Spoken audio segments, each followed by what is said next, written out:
Welcome back, junkies. It's Brandon Dukeman here with Will Harvey, and this is the Daily Wealth Junkies Show. We've got another daily awesome show in store for you today.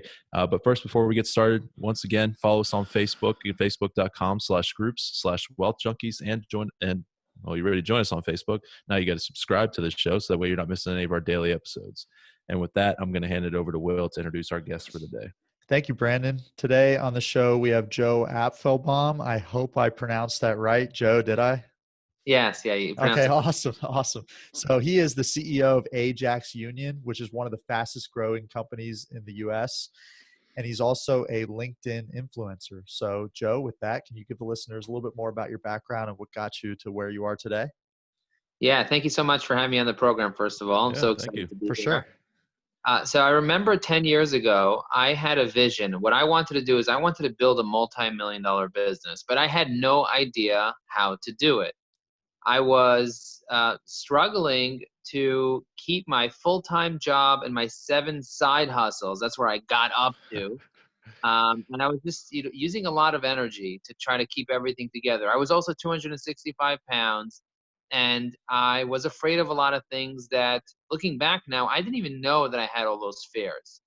But I was fortunate enough to find a really great partner, and I gave up all my side hustles for one main business called Ajax Union, and we were providing search engine optimization services to small businesses. And over the course of the past 10 years, we've serviced over 1,100 companies and grew to be one of the fastest growing companies, number 178 on the Inc. 500. And Wow. going through that journey, and then also in between, learning about my own insecurities and fears and developing myself. I was fortunate enough to learn how to lose weight and keep it off. So I lost 95 pounds and kept it off, and I wrote a book Wow. about it. Congratulations. And I went from being afraid of public speaking to joining the National Speakers Association. So I'm a professional speaker now that I get paid to speak. And I'm just so excited to be able to share my journey about being afraid of social media, being afraid of selfies, being afraid of public speaking, being afraid of networking. And now I teach people how I do 1,000 introductions a year, and I have a course with hundreds of students, entrepreneurs, coaches, consultants that want to learn how to master their influence on LinkedIn, teaching people how to go from a lurker to an influencer. I never imagined that I would be this person that's out there helping thousands of people be able to live a more empowering life just by me sharing my story. So I am just so grateful that I get to do this every day. And I remember how little power I had even after I was financially independent. So some people think that, oh, when you make money, it'll solve all your problems. No, it doesn't solve your problems. Money just makes you be able to magnify things and be able to see where the problems actually are. And it gives you the options to either go deeper down into a hole or to be able to expand. I know somebody who's making $100,000 a year and he's living a very, very good life. I know somebody who's making $1 million a year, but he's majorly in debt because he spends 1.2 a year. Yeah. So More money, more problems, right? exactly. But at the same time, if you have a personal growth, Jim Rohn said, you can only grow your business as much as you grow yourself. So growing yourself is very, very powerful. And what does it mean to grow yourself? I had to learn that the hard way, but growing yourself is all about becoming more aware and realizing that it's an inside game. Every problem that we have is really an opportunity in disguise. And I'm sure people hear that all the time, and they hear all the cliches, but the cliches are there for a reason. Listen to the cliches, listen to them, and ask yourself, how do these apply to my life? There's a saying, the right strategy will save you a decade. And most people, they overestimate what they could achieve in the next year. 22-year-olds that are coming out of college, 24-year-olds that are coming out of college, they're all excited. They want to become a millionaire overnight. Right. And so they're like, I'm going to have a $20 million business. I'm going to get evaluations and this and that and the other thing. And they don't realize that they're overestimating what they could achieve in a year, but underestimating what they could achieve in a decade.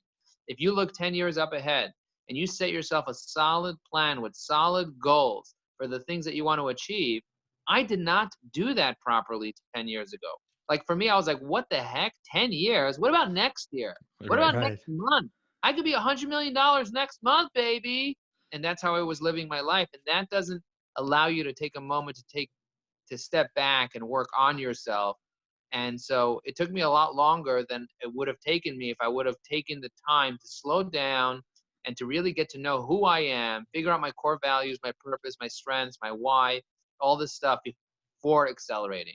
And so for me, that was one of the big lessons that I learned. Take a moment to step back and measure twice and cut once. Sharpen Absolutely. the saw, as Steve Covey says in the 7 Habits of Highly Effective People. If you have a tree that you want to cut down, you can sit there and try to cut it with your dull saw. But if you take 15 minutes to sharpen the saw, you'll save 3 or 4 hours of cutting. Yeah, That's huge. that is huge. What made you, so going back when you were overweight and had the 7 side hustles, what made you want to just get out of that and change things and make something of yourself? Because I had most people are lots of comfortable staying in that rut, you know? I was working 16 hours a day. I was exhausted. And I wasn't Mm. making millions. I was exhausted, and I had a bunch of 6-figure hustles, but they weren't making me millions, and they were taking up all my time. I remember I walked over to my partner, and I said, how am I supposed to let go of all this money I'm making? And he said, let me ask you a question. I'm going to allow you to keep any side hustle that doesn't involve you doing the work. Because if you have to do the work, you're not going to be free to grow the business. Right. So I want you to basically, and all 7 side hustles was all about me. I was the hub Wow. and the spoke model. And so with Ajax Union, one of the commitments I made to my partner is that I'm never going to be the one doing the work. I'll do the dirty laundry.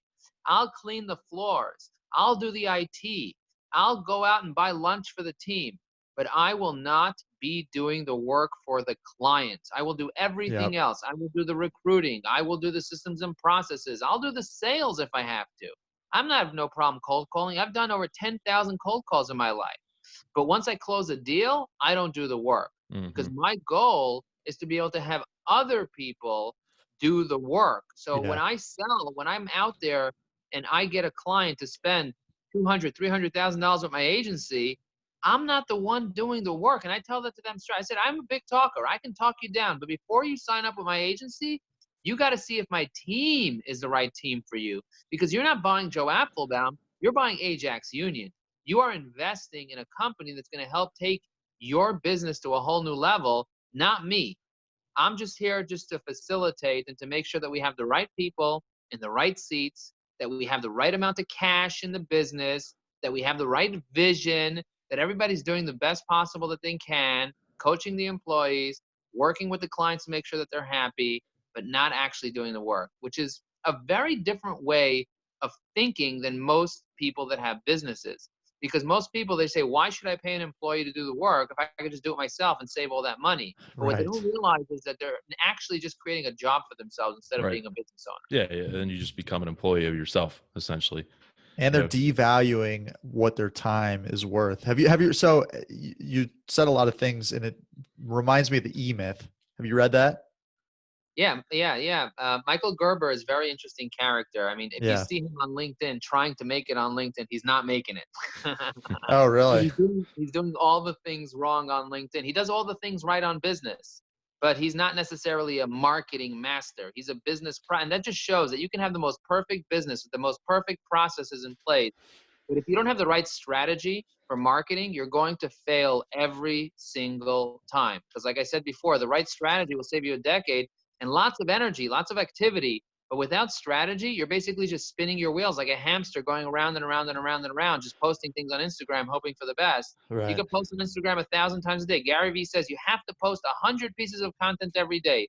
Not if you're talking to the wrong target audience, not if you're just spinning your wheel going into spam.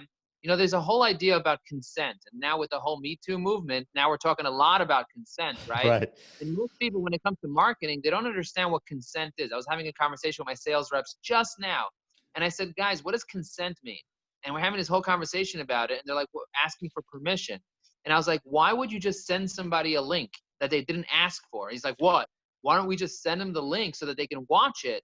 I was like, no, the first thing you got to do is you got to let them know that you have something of value that you'd like to share with them and ask them permission if they want to get that thing of value. And if they say yes, then say, okay, I'm going to send it to you, but I want permission to call you after to get your feedback on how that was. So we have this webinar, a webinar replay for how to 10x the amount of traffic you get to your LinkedIn posts using hashtags. Most people have no idea how to use hashtags.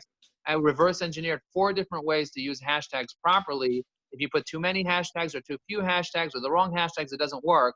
So showing you the exact way to be able to maximize hashtags. So it's a webinar, it's our replay. So if you go to learn.evergreen.com/webinar replay, whatever, you'll be able to see that webinar replay. Anyway, so I'm telling the sales rep, call people and tell them we just had a webinar. I know you missed it, but if you want the replay, I'm happy to send you the link. May I send you the link as an email? And then if they say yes, confirm their email, and then say, do I have permission to call you tomorrow to ask you what you thought about the webinar replay? And if they say yes, then call them tomorrow. If they say they don't want the link, you can find out why they're not interested in getting an amazing webinar that's going to teach them and have a conversation around that. But if they say no again and no again and no again, then you can move on to somebody else, because you have a list of 3,000 prospects that probably would be interested in getting that link. And you're not selling them anything, right? Right now, you're just building rapport, building a relationship with them. So there's a whole idea of getting consent. And what I want to say to somebody who's 24 years old right now is you got to give yourself permission too. I'll say this again. You got to give yourself permission to be great.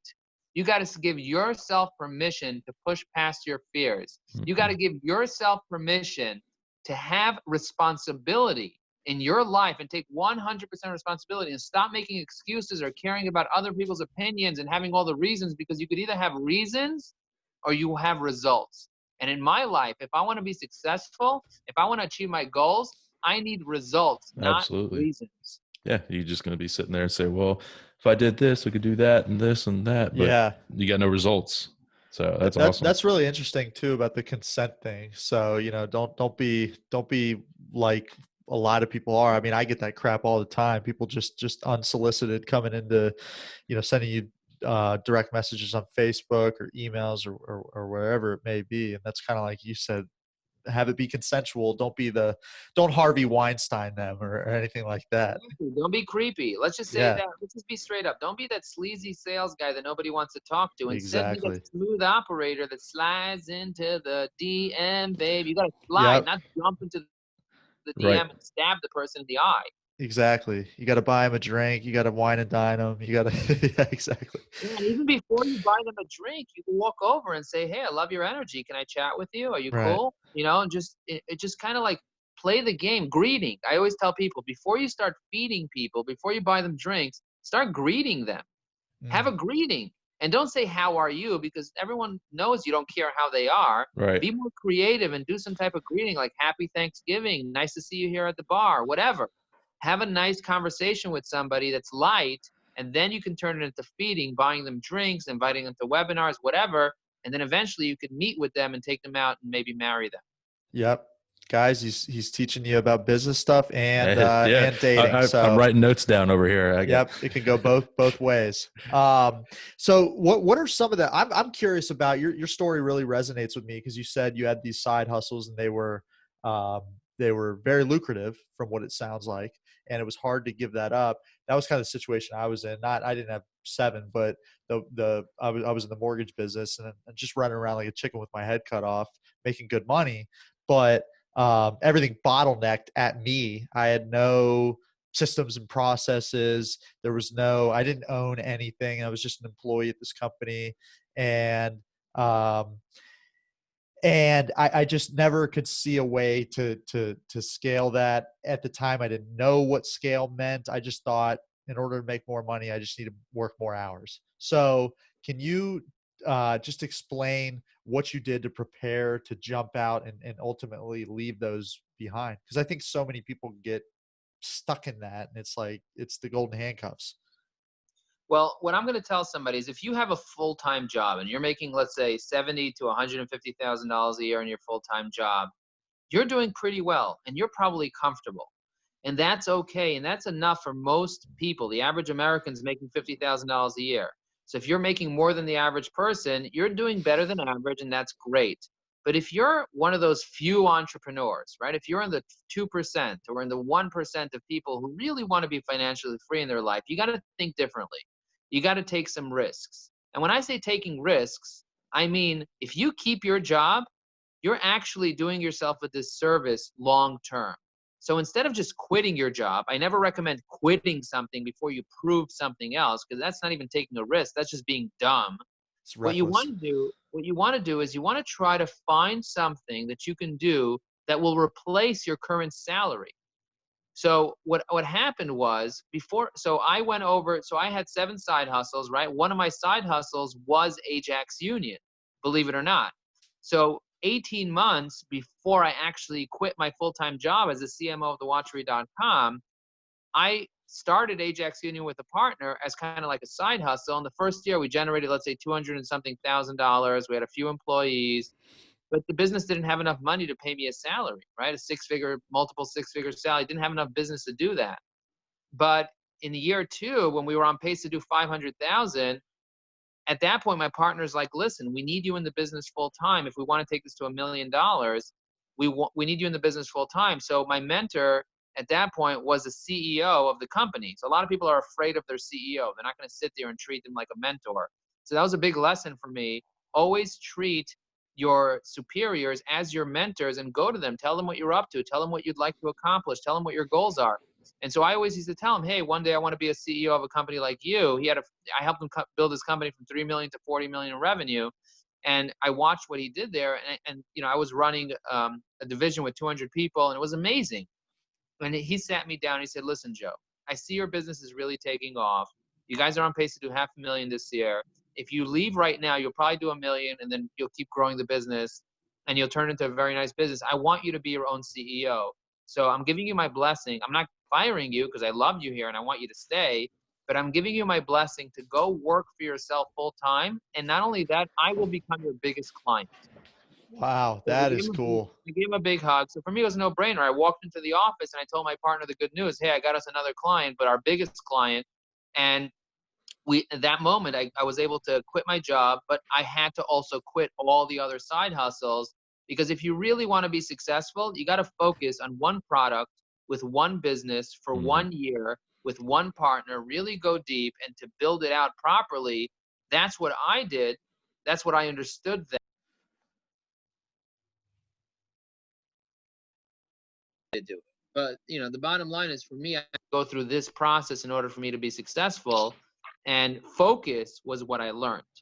Right? I could be the most unfocused person, but entrepreneurs, as much as they have a reputation for lack of focus, we actually have the ability to hyper focus. If we Mm-hmm. really have a great purpose and a great mission, that's something that most people can't do. They can't play video games and hyper focus. They can't sit there and write 20,000 words in 10 days. That's something that I did recently. I wrote a book called Average Wow. Joe to CEO, which I'm going to be launching soon. But because I'm able to hyper focus, I have this like superpower that I can sit down for 6 hours straight and create a webinar that's going to make me $1 million. And most people can't do Wow. that. Yeah, no, that's so true. So you basically just doubled down on Ajax, which was the most successful thing you were doing. You had the best vision for that, as opposed to all your other stuff that you had going. And you just focused on it and kind of kicked everything else out. And yeah, just basically doubled down and put everything And into I that. wasn't stupid about my construction business. I sold it, right? I wasn't stupid about my Okay. IT business. I sold it. I wasn't stupid about my eBay business. I sold the different things that I had going on, or I rolled them into Ajax Union. Mm-hmm. But but I had to make a decision to put all my eggs in this basket. And although it was a risk, it would have been a much bigger risk for me just to stay at a job and stay comfortable. Because the biggest risk you can take in your life is not growing. Because if Yeah. you don't grow, eventually you'll die. Yeah, that's 100% true. So talk to us a little bit about Ajax Union, what it does, and why it's been so successful for Yeah. you. So initially, when we started, we were doing search engine optimization for small businesses. So we produced articles, blogs, classified ads, directories, social bookmarking, when that thing was a thing. Back 10 years ago, we had dig.com and Delicious and like all Mm-hmm. that stuff. I don't know if you guys That's remember that, right. but I do. I remember Delicious. that was a thing, right? Yeah. So these days, that stuff doesn't really apply that much. It's not really going to help you grow your business with the advent of social media and Google AdWords and all the stuff going on right now. So 3 years ago, we saw this coming, and we basically changed our business model to really focus on B2B companies, and we're building out funnels for B2B companies. So we start off creating your strategy, Then we basically create a lead magnet with email automations, landing pages. We set up the right technology, the right reporting. And then we still do SEO, SEM, social media. We do email. But we're working with a system, a marketing system we call sales enablement. And we help companies that are usually $10 to $100 million in annual sales that have a marketing director and a sales team. We help them be able to start getting a return on investment. We keep your bottom line top of mind. That's what we say. We're not just a marketing agency, but we understand business down to its core. So we really get to understand what your business goals are, what your cost per acquisition is, what your lifetime value is. And we have a business conversation with you. Like most marketers will say, I'll get you to the top of Google. I'll get you number one on PPC. I'll send out lots of emails or get you 1 million followers on Instagram, whatever. It's not about that. It's about helping you with your business goals and really understanding who the right customer is. And in B2B, there's 4 buyer centers. There's the buyer, but there's also the user, and there's also the decision maker, and there's also the influencer and the gatekeeper. And so creating different messaging for different personas, different firmographics, different demographic, different psychographics, and really understanding the B2B game is very rare. And the companies that do understand it are usually much larger marketing agencies that work with usually Fortune 500 or Fortune 100 companies. But we're looking to work with mid-market companies because we like the impact that we make in those companies and we can control our destiny. And we usually work with the decision makers or the owners of the businesses. And, but at the same time, I'm very passionate about helping hungry entrepreneurs go from frustration to motivation. And motivation is a thing I made up, which I love. And so that's why I started a new business this year called Evergreen. Now that Ajax Union is so successful and it's basically running without me, I'm able to focus on starting this new business that I'm going to grow into a multi-million-dollar business over the course of the next couple of years. But more importantly, I'm going to impact thousands of entrepreneurs that want to grow their business from 0 to 5 million in revenue. So we came up with a LinkedIn course, trained over 250 business owners this year. We're going to train another 1,000 next year. We have a sales course called the Sales Cure. We have a goal-setting masterclass we're launching. I'm doing it for the 3rd year in a row, but I'm launching it under the context of Evergreen this year. I have a business partner. She has a PhD in mathematical neuroscience. So she's a mathematician, basically, a brilliant person. And so I put together the right team to be able to be in the position to support small business owners to really be able to build themselves up and build their business up. Wow, that is really cool. That's a lot to talk about there. Yeah, but those are all the extremely important things that need to get done that people don't realize. I mean, it's the 21st century. You got to have that type of stuff to be successful. It's not, not like back in the, or I don't even know. Back in the day, where you could just have a product and throw it in a newspaper ad or in a window of a store and it was selling itself. You gotta be the one out there. Yeah. So tell us about how when you decided to leave your main job and then kind of fold in everything else, sell them and spin them off, and just put all your eggs into Ajax. Describe just what that was like and the path of progression from there in terms of numbers and all of that. I was a workaholic. Okay. So I went from, working 16 hours a day on splitting my attention. So I had a full-time job. I worked 8 hours a day in my full-time job. Then I came home, had dinner with the wife, and then I had another office around the corner from my house where I had 8 part-time employees that were working for me. Wow. In different businesses. And besides that, I had Ajax Union that I was doing. So I was kind of like all over the place. And people were like, how the heck do you do this? How do you hold this all together? And I was like, I have no idea. Your wife put up with you? Well, it affected our relationship, not necessarily in a positive way, because she thought I was going to my business. Mm-hmm. But, she did put up with me, and I'm very grateful that she did. But, she was busy rearing. We have 5 children, so she was busy with the kids. Gotcha. Busy having kids, busy with the kids, busy with the stuff. And she has her own job and her own side hustle. She's an Instagram influencer doing her own thing. So, bottom line is, but for me, the progression was very simple. I knew that if I really wanted to focus on a business, I had to figure out how to get over the $1 million level, and it had to be in a way that I didn't do it. So the first year while I was working, it was 250, right? Another 6-figure side hustle, big deal. I wasn't able to really pull any profit off it because I had a few employees working there, so I really didn't get much out of it. And then the second year was already 500. I was able to start paying myself a decent salary. And then the next year was already $1 million in revenue. And then the next year was $2 million in revenue. Wow. And then after that, I was like, all right, how do I get to 10 million in revenue? Now that we're here, what do I do? But I couldn't get past the $5 million mark. Why? Because I was not aware. I had lots of I had 75 full-time people, 3 Wow. locations, and I was 265 pounds. I was not exercising, not reading much. I was ADDing all over the place. And that wasn't the lifestyle that I didn't like myself. I didn't like think about this. One of the fastest growing companies in America, doing millions of dollars in revenue, growing your business, and you're just not. I wasn't happy. I just wasn't happy. Right. Most people think you'd be ecstatic and love, everything that's going The on. more money I had, the less happier I was. Mm-hmm. Something to be said for So I that. had to figure myself out. I had to figure out who I was. I had to discover me. And then I started to have real money. Then I started to really make a difference. Because, growing a business, as you grow, it's a cash suck. You keep investing and hiring and hiring and hiring and hiring and put all the money back in, put all the money back in, put all the money back in, keep growing, buy this, get a PR person and invest in software and develop this, that, like I had to do all this stuff.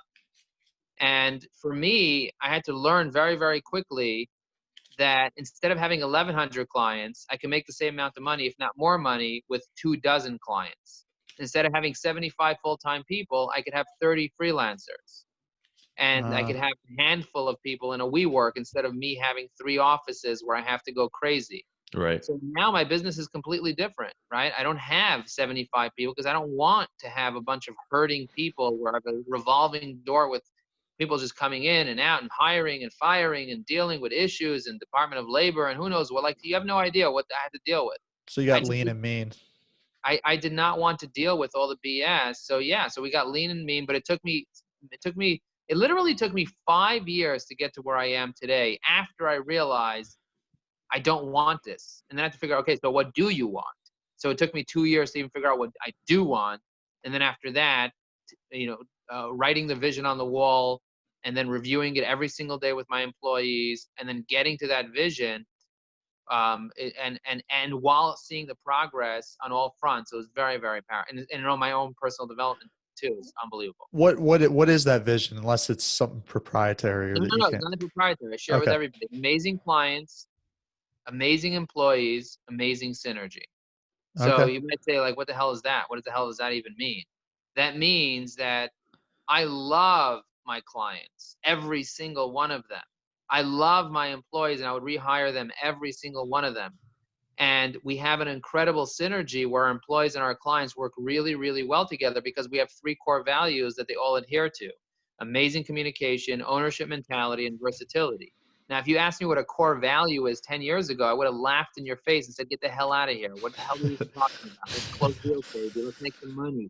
What the heck's wrong with you? Why are you wasting my time? Let's make money. Where's the falafel? Where's the pizza? Where's the burgers?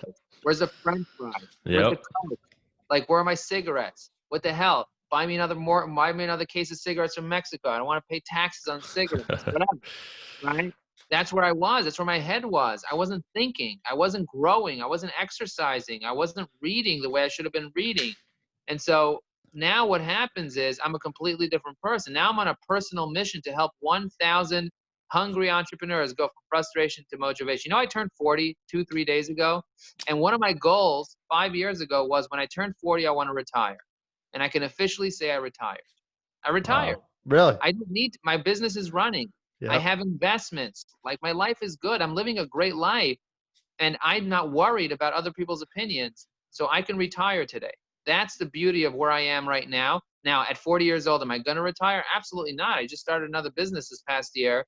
And I want to help 1,000 hungry entrepreneurs go from frustration to motivation. I still make 1,000 intros a year. I still take 1,000 selfies with 1,000 LinkedIn connections a year.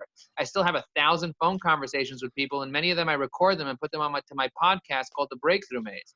So I have a tremendous amount of value and energy and blessings that I can give the world. So for now, it's about making a difference, and that's where I'm at. That's awesome. Yeah, that is awesome. It's motivated. I like it. And I kind of want to jump in because I've had a similar kind of experience. Talk to us a little bit about your weight loss journey, and at what point did you realize, man, I'm fucking fat and this is stupid? I had no idea. Believe it or not, people say, "How Yeah, could you not know that you're a yeah, size you don't. 42 stretch pants? How You could you don't. not know?" I said, "Well, like when I looked down, I didn't even see my feet. I was so fat." So the crazy thing was that I was going around and just eating my feelings. I was Mhm. stressed out at work. I would like, "Get me a bucket of chicken. I'll feel better," because that's what my mother always taught me. A bucket of chicken makes a man happy. It Three does. burgers It definitely There's does. some three truth to that. burgers, like a French fries, an egg roll, a corn on the cob with lots of like margarine on it, a large Diet Coke, no ice, a sesame chicken with fried rice. Make sure to put some extra duck sauce on it. Like all that, that was I was living in the fast food, in the fast lane with the fast food. I was like, I don't want to go to a restaurant and wait for the food. I want to just get it. As soon as I order it, I want all of it right now and shove it in my body. And that's basically the life I was living. And so I had to really take a step back. And there was a moment where I was sitting on the couch, videotaping my kids, dancing around. I always loved videotaping my kids. And I'm videotaping them. And then I'm playing the camera back, and I hear this loud heaving noise. And I asked my wife, "What's that noise?" And she's like, "That's you breathing. This is how you breathe." I was like, "Oh my Wow. God, I'm going to die." And I really wanted to dance around with the kids, but I didn't have the energy to do that. I didn't have the strength to do that. So I said to myself, you know what? I don't want to lose weight because I want to look good. I want to lose weight because I want to have energy to be around to dance with my kids in their wedding, to be able to play Mhm. with them. And so I decided to start, looking into things. And I asked my wife, I said, "Could you help me?" And she said, "No." She's like, "You have to do it on your own. I've been begging you to lose weight for years, and you have to." So then I asked my friends, and they said, "Let's go to a restaurant and talk about it." So we went to a restaurant, and Let's after a let's couple of go eat to talk days, about losing weight. Yeah. I That's looked around and I hilarious. said, "I'm hanging around with the wrong crowd. We're at a Yeah. restaurant eating like pigs, drinking, cocktails and having dessert. There's no way I'm going to lose weight with hanging around with these guys." So then I was looking for a parking outside my house, and I couldn't find parking. So I finally parked 2 blocks away, which, me at that point, walking 2 blocks was a big deal. And if I park 2 blocks away, as I'm walking back, I'm looking at my Facebook app, and I see that nobody ever likes anything that I post because I'm always promoting my business. Nobody's liking anything. So I just did a plea of help, and I said, "I really want to lose weight. And I don't know if you guys are really my friends here on Facebook, but I'm going to be a little vulnerable here. If you like this post, I will run 1 minute per like, or limp, I should say, 1 minute per like. Let's see if I can get one like. Let's see what happens." And I turned my phone off because, at that point I would turn my phone off to go to sleep because otherwise I'd be on my phone all night. And I woke up in the morning, turned my phone on, and I looked at it. I had 10 likes, and I freaked out. I was like, "What? Oh my God, this is amazing," because attention is my drug. So I said, "You know what? Let me do this again." So all of a sudden, I did this the next day. I took a picture of myself, a video of myself. I put it on Facebook. I showed them that I did my 10 minutes, and then the next day, 20 people liked it. And the next day after that, 30 people liked it. And the next day, 40. Could you imagine having 40, 50, 60, 70 people liking my videos and my pictures every day? I was like, this is the best thing ever. So if you go back 7 years ago to my Facebook, you're going to see the amount of incredible exposure that I was getting from Right. trying to lose weight publicly. And once I announced it, I had to do it. Absolutely. I You had that can't go public back on it. accountability. And so I had to learn about, drinking water instead of 6 Snapples a day. I had to drink, a gallon of water. And then once I started doing that, I lost 37 pounds in the first year. And then I had to figure out, I hit a plateau. And I write this in my book. I write my whole journey in my book. It's an easy read. It's called High Energy Secrets: How I Lost 95 Pounds and Kept It Off. And It's on my Amazon. energy levels, well, It's on Amazon. yeah, it's on Amazon. Okay. And my energy levels are next level. And you hear my energy right now. I'm down 95 pounds for the past several years, and I'm loving it. I ran half a marathon, and I haven't eaten anything yet today. It's 3:42 p.m. I haven't eaten breakfast yet. I am Wow. so pumped up. I drank about 100 ounces of water already. I already ran 3 miles.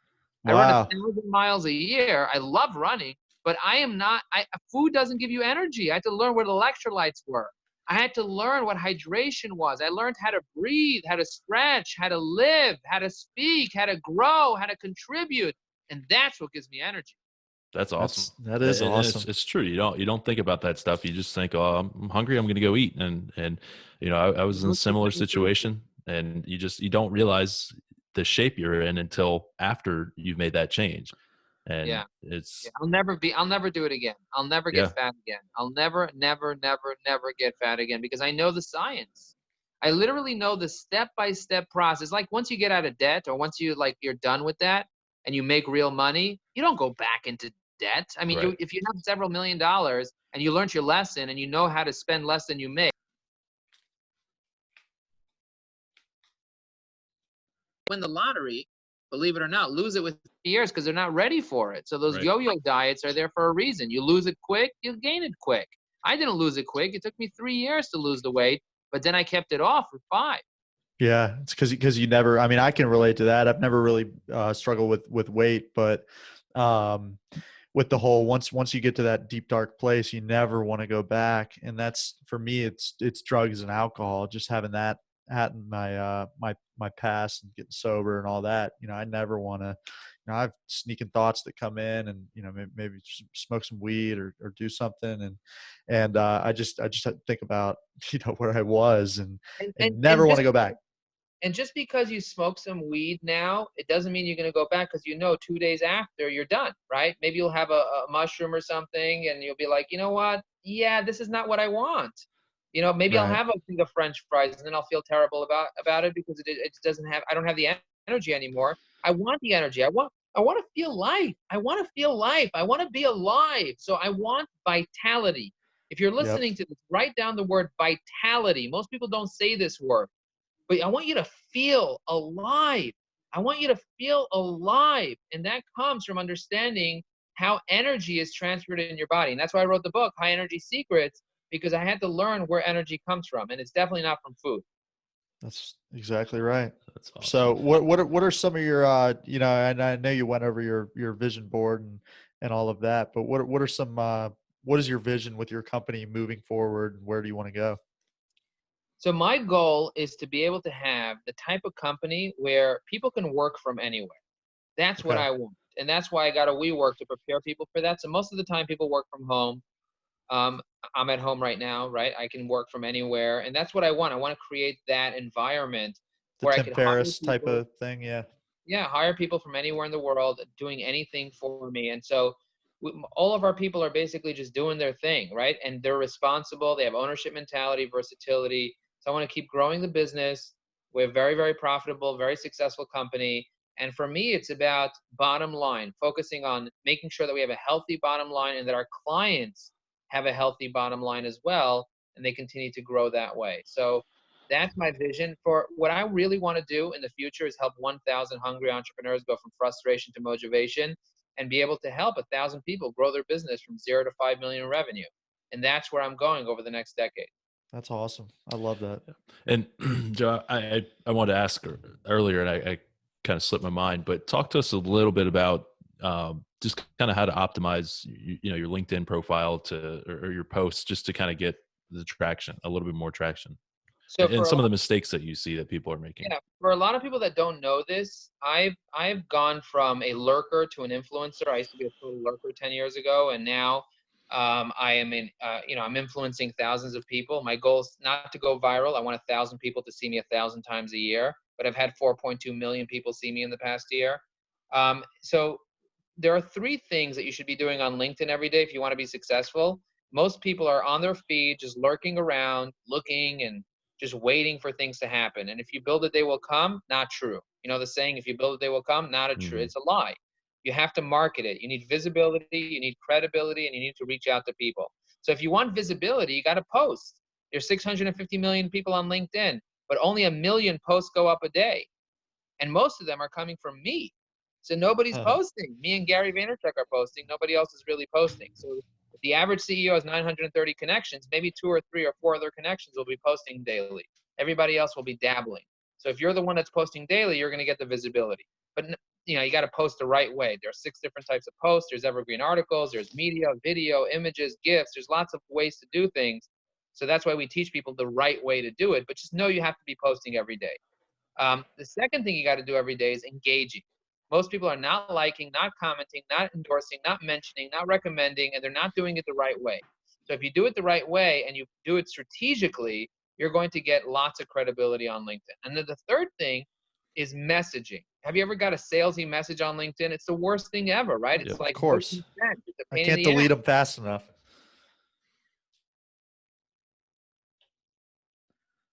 And when you're greeting, feeding, and meeting, that's when you start results. That's perfect. Yeah, Yeah, and I it's think it simple muted steps. for a second. What did you? Can you repeat that last part? Yeah, so with direct messages, instead of selling stuff with direct messages, start building relationships. First, greet people, then feed them with information, introductions, feed them with value, and then after that, what you can do is once you feed them, then you can ask them for a meeting and build a real relationship. That's great. Yeah, and Yep. those are simple steps to take. I mean, like you said, post something every day The and right engage. the right strategy will save you a decade. The right strategy will save you a decade. So by learning our methodology of using LinkedIn, if you're a busy entrepreneur and you want to learn, or even if you're not busy, but you want to learn the 15 minutes a day, what you need to be doing on LinkedIn, we have a little course, an Evergreen networking course. And we basically teach you how to network on LinkedIn to generate 6 and 7 figures in revenue in your business. And I'm so passionate about doing this. That's why we make it super, super affordable that anyone can get it. And it's available now on evergreen.com, EVYRGREEN. And we're in the process of trademarking that name. Believe it or not, there are over 500,000 results, 500 million results on Google for the word evergreen, and there are millions of businesses named Evergreen. So it's going to be hard to get the trademark, but because we have a Y in it, we're going to be able to get an Evergreen trademark on an Evergreen name. That's cool. That's awesome. Yeah. That's awesome. It sounds like you're moving in the right direction. That's Yeah, no cool. question. You have no lack of energy. That's for sure. No, I love it. I wish I got to start focusing on my energy too, because I'd love to have. I'll give you guys an energy hint from High Energy Secrets. You want a hint? Let's hear Yeah, it. please. A 5% drop in hydration is a 30% drop in energy. So if you're not hydrated, you're not going to be motivated. So my recommendation to you is to drink water. Most people not have enough water in their system. Very true. Simple. Drink a cup. If you drink a cup or 2 cups in 5 minutes, you're going to have a boost of energy. Wow. Awesome. That's simple. Along with posting really every good. day and engaging on LinkedIn, you're going to change your whole life. I love it. So, Joe, we're going to jump into our Moments of Truth segment here. It's the same 7 questions that we ask all of our guests. And let's just get rolling with the first one. Who is your success role model? My mother. I always watched her work her butt off. So there's no one better to teach me how to love and how to work hard. Perfect. Great. What's your biggest success? My biggest success in my life is my 5 beautiful kids. Nice. How old are they? 3 to 13. Oh, very cool. Big, okay. broad spectrum of them. Yeah, all over the place. So, what's a typical day for you look like? Typical day is go to sleep. It starts when I go to sleep, not when I wake up. Most people, their typical day starts when they wake up. My typical day is when I go to sleep. I do my little meditations, my affirmations before I go to sleep. I say my blessings, and then I close my eyes. I turn my phone off, close my eyes, and my goal is to go to sleep by 10 p.m. and to wake up by 4 a.m. I do not use an alarm clock. I get up, I drink water, I give God gratitude for giving me my soul back, and then I'm off. I put on my shorts, I put on my t-shirt. Sometimes I'll wear, more warm things because it's getting cold outside. And then I'll go for a run. I'll meditate. I'll journal. I'll be creative. Maybe I'll do a rap. I'll write things. I'll update Facebook, Instagram, LinkedIn, Twitter, the works. I'll pray. And I'm just starting, inbox 0 and then start my day. See my kids off to school, give them kisses, take selfies with them, and then boom, start my day. Awesome. And that's all before what time? That's all before 8 a.m. Wow. So, Are you a morning miracle guy? I'm a Miracle Morning. Hal Elrod's a friend of mine. Awesome. Oh, nice. Okay. Very cool. Awesome. I love that. What is your favorite quote? So I created a quote in 2013 called "Micromanage the process, not the people." Because I'm very big into not worrying about making sure people do a good job and making sure that they have the right systems and processes to be able to produce results. I'm also a big fan of a quote that the successful warrior is the average man with laser-like focus. Because if you have laser-like focus, you can be a successful warrior. That is very true. Yep. So what are some of your hobbies? I love rapping. I love doing stand-up comedy. I love dancing, and I love technology. Put me in a micro center, and I'm good for the day. Very cool.